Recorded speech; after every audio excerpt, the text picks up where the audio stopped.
मैंने हमेशा स्पीकर साहब को कहा था कि हम चाहते हैं कि एक बेबी फ्रेंडली असेंबली हो and finally the dream has come true.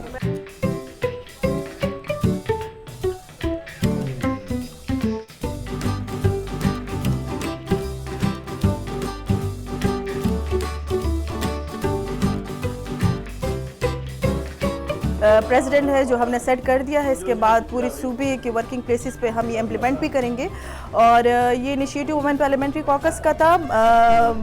पहले एक ऑर्गेनाइजेशन थी, वेल रिपीटेड ऑर्गेनाइजेशन थी, जिन्होंने अपने एक स्टाफ को निकाल दिया था इस वजह से क्योंकि उनके साथ बेबी हुआ करता था। उसी सोच को मद्देनज़र रखते हुए मैंने अपने वुमेन पार्लियामेंट्री कॉकस के मेंबरान से रिक्वेस्ट की थी कि उसके दूसरे दिन हमने एक रेजोल्यूशन पास करवाई जिसमें ये मेंशन था कि 3 साल पहले कि हम असेंबली सेक्रेटरीट से दरख्वास्त करेंगे कि हमें डे केयर प्रोवाइड किया जाए।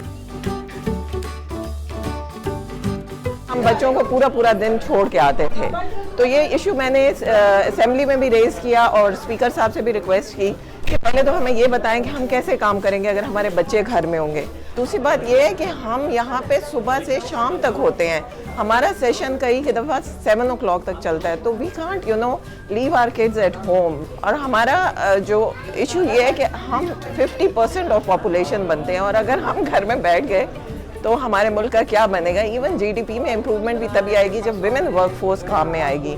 और हम ये एग्जाम्पल सेट करना चाहते थे कि हम इसका स्टार्टअप इधर से लेंगे।